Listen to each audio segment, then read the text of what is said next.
Dámy a páni, vítam za tlačovej besede strany SAS na tému Koniec dôvery v bezpečnosť na Slovensku.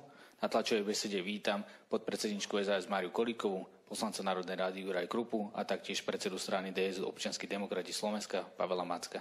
Dámy a páni, príjemné popoludnie. Dovolte mi aj v mene zvyšných partnerov v rámci pravicového bloku povedať pár slov k aktuálnej bezpečnostnej situácii.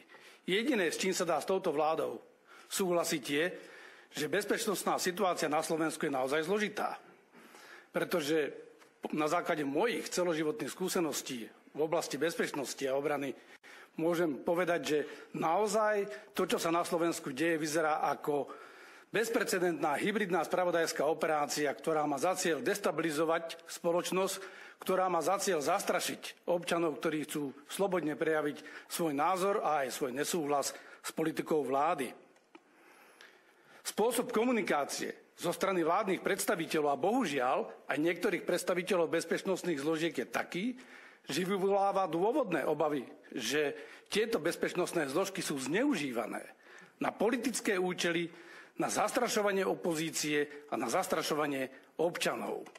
Spôsob, akým komunikuje naša vláda a naši politickí predstavitelia smerom k našim partnerom a spojencom, je neobhájiteľný a je zahanbujúci. My obviňujeme svojich susedov a spojencov z toho, že vykonávajú podvratnú činnosť na zvrhnutie vlády Slovenskej republiky, na rozvrat Slovenskej republiky. Spájame sa pritom s ruskými spravodajskými službami, s ruskými predstaviteľmi a odvolávame sa na nejaké informácie, ktoré nevieme doložiť ani overiť. Možno niektorí voliči Smeru uveria riaditeľovi Slovenskej informačnej služby a jeho neprofesionálnemu a naozaj aj komunikačne zlému spôsobu prezentácie.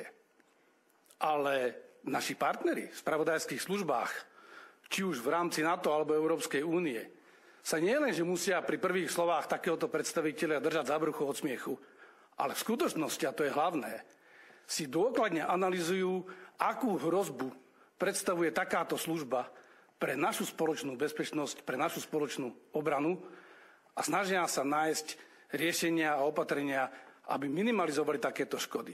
Pretože Slovensko sa vďaka takýmto aktivitám stáva nielenže nespoľahlivým spojencom, ale my doslova začíname byť bezpečnostnou hrozbou pre NATO a pre Európsku úniu.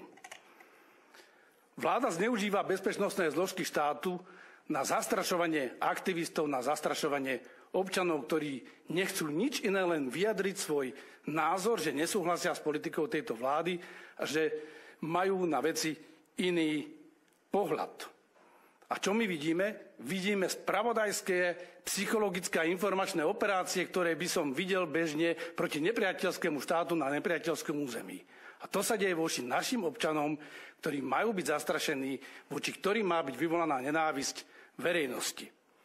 A bohužiaľ nie je to prvýkrát, čo Smer a jeho politickí spojenci, ale aj bezpečnostné zložky politicky ovládané Smerom, operujú s témou štátneho prevratu. Veď si spomeňme, na jar 2018 zasadala Bezpečnostná rada o dlažobných kockách. Kedy? No vtedy, keď boli protesty proti vláde. Na jeseň toho istého roku sme sa dozvedeli, že NAKA vyšetrovala aktivistov za slušné Slovensko, preverovala ich financie pod zámienkou, že realizujú bezpečnostný alebo štátny prevrat pod riadením Georgea Sorosa. V roku 2019 zasadala Bezpečnostná rada a dozvedeli sme sa, že po ročnom sledovaní opozičnej politickej strany bol obvinený a následne mu bolo obvinenie zrušené opozičný politik. To sme celý rok sledovali túto politickú stranu opäť pod zámienkou prevratu. A teraz opäť počúvame o nejakom štátnom prevrate.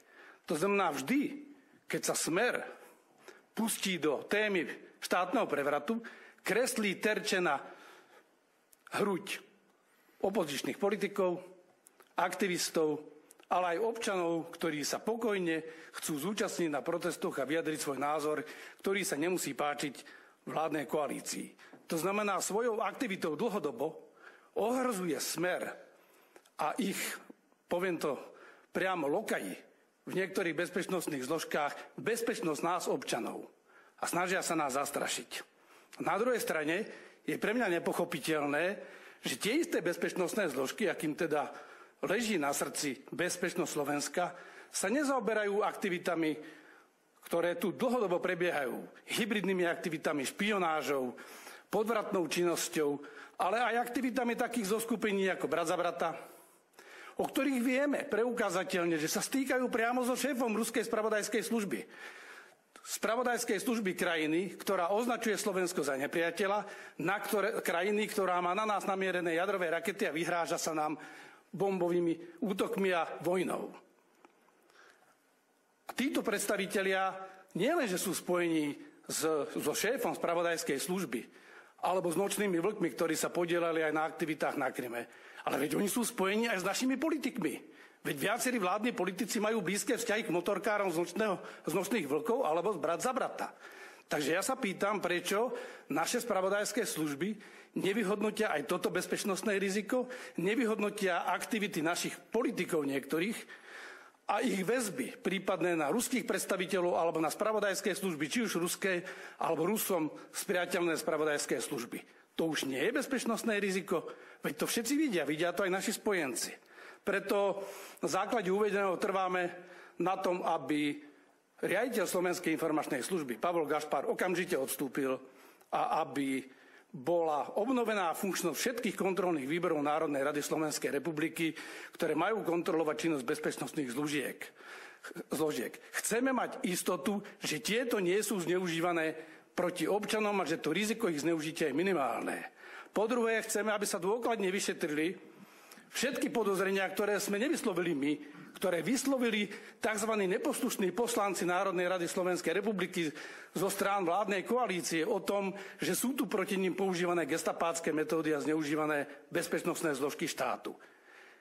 Trváme na tom, aby sa dôkladne vyšetrilo aktivita tej skupiny Brat za brata, ich prepojenia na ruské spravodajské služby, ich prepojenia na slovenských politikov a aké majú úmysly, čo plánujú a aká je ich činnosť a či to neohrozuje našu bezpečnosť. No a za posledné, trváme na tom, aby občania mali právo vyjadriť slobodne svoj názor, aby mali právo aj na pokojný protest a vyjadrenie svojho nesúhlasu s politikou vlády a aby im štátne orgány zaistili bezpečnosť. Ďakujem. Nech sa páči otázky. Martin Chlebovec, TA3. Ja by som sa chcel spýtať, Slovenská národná strana kritizuje ministerstvo obrany za to, že plánuje vyslať vojakov do veliteľstva NSATu a takisto vyzvala premiéra Fica aj ministra obrany Roberta Kaliňáka, aby o tomto kroku vôbec neuvažovali. Ako sa na to pozeráte? Tak je to opäť jeden z ďalších hoaxov Slovenskej národnej strany. Poprvé, oni len komunikujú svoju politiku, že sú na strane ruskej agresie, že podporujú či už priamo alebo nepriamo Rusko a že sú proti akejkoľvek podpore a pomoci Ukrajiny, ktorá sa bráni agresii. Pokiaľ ide o samotné NSATu, je to spojenecké veliteľstvo, ktoré bolo zriadené na území Nemecka a má nejaké pobočky výkonné na území členských krajín aliancie, ktoré nemá robiť nič iné, len to, aby zhromažďovalo tie ponuky na materiálnu a výcvikovú pomoc pre Ukrajinu zo strany nielen členských krajín NATO, ale aj z ostatných krajín. Je to vlastne inštitucionálna podoba toho, čo doteraz fungovalo neformálne ako Ramštajnská iniciatíva. Takže ak Slovensko do takéhoto medzinárodného veliteľstva ide vyslať vojakov, tak poprvé znamená to, že sa ide zúčastniť na tejto spojeneckej aktivite, za ktorú hlasovalo alebo s ktorou súhlasilo na poslednom samite vo Washingtone, za ktorú hlasovalo alebo súhlasilo s ňou na či už stretnutie ministrov obrán alebo ministrov zahraničných vecí, ktoré je súčasťou práce aliancie, ktorá sa rozhodla, že bude systémovejšie podporovať Ukrajinu. V žiadnom prípade to ani nebolo zamýšľané, ani to nie je tak myslené, ani nehrozí, že by išlo o vyslanie slovenských vojakov niekde na Ukrajinu. Opäť Andrej Danko a spol vyrábajú tému, aby prekryli to, že majú problémy úplne niekde inde, okrem iného, že nevedia vládnuť a že nedokážu ani poriadne zabezpečiť disciplínu svojich vlastných poslancov. Ak dovolíte ešte veľmi krátko, lebo ste asi mierili aj na to, že či sa dávajú nejaké trestné oznámenia, dávajú sa, aj strana sa zdala, dával som aj ja trestné oznámenia v týchto veciach. Samozrejme, my sme si vedomi, že tieto zložky sú pod silným politickým tlakom a napriek tomu je to dôležité dávať aj tie trestné oznámenia, špecifikovať, o čo konkrétne ide, snažiť sa naformulovať aj tú skutkovú vetu. A pozorne sledovať, ako sa budú aj tie orgány tým zaoberať, pretože aj to sa počíta. Jednoducho aj to sa bude musieť vyhodnotiť, že či tu dochádzalo k objektívnemu vyšetrovaniu týchto podozrení, alebo boli veci zametané pod koberec, pretože máme už tú historickú skúsenosť, že toto sa tu dialo.